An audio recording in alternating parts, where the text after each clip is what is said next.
बिस्मिल्लाहिर्रहमानिर्रहीम, अस्सलाम वालेकुम। वेलकम टू खाना और सजाना विद अतीका, एक बहुत ही मज़ेदार से रायते के साथ। जी तो आज मैं तैयार करने जा रही हूँ चुकंदर का रायता। बहुत ही मज़ेदार ये बनता है। तो चलें आए देख लेते हैं कि चुकंदर के रायते के लिए हमें कौन कौन सी चीज़ें चाहिए। इसके अंदर मैं धनिया इस्तेमाल करूँगी, पुदीना इस्तेमाल करूँगी, थोड़ा से हमने लेमन के कतरे इसमें ऐड करने हैं, एक सब्ज़ मिर्च इसमें जाएगी, आधा टमाटर मैं इसके अंदर ऐड कर रही हूँ, एक जवा हम लहसुन का लेंगे और इसके अंदर हम थोड़ा सा प्याज ऐड करेंगे। ये चुकंदर है, चुकंदर के कुछ स्लाइसेस हमने इसके अंदर ऐड करने हैं और इसके अलावा अपने टेस्ट के मुताबिक हम इसके अंदर नमक डालेंगे। सबसे पहले हम इन तमाम चीज़ों को कूट लेते हैं।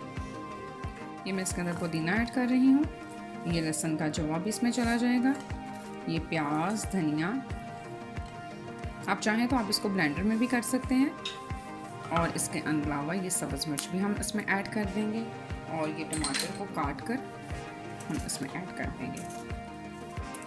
चटनी में नमक हम बिल्कुल एंड पे ऐड करेंगे इसके अंदर, और लेमन का जूस भी हम इसमें बाद में ऐड करेंगे। सबसे पहले हम इन तमाम चीज़ों को अच्छी तरह से कूट लेंगे। जी तो तकरीबन मैंने आधी ये चटनी जो है वो तैयार हो गई है। अब मैं इसके अंदर लेमन जूस ऐड करूँगी और इन चीज़ों को अच्छी तरह से फिर से कूट लूँगी।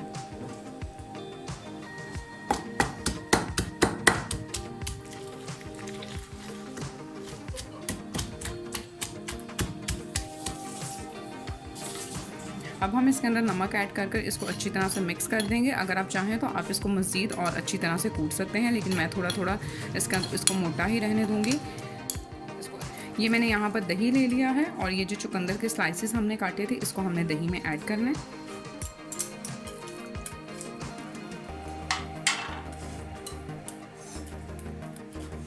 इसके बाद हमने ये चटनी जो कूटी थी इसको हम इस दही के अंदर ऐड कर देंगे और हमारे पास मज़ेदार सा चुकंदर का रायता जो है वो रेडी हो जाएगा। इसको भी हम अच्छी तरह से मिक्स कर लेते हैं।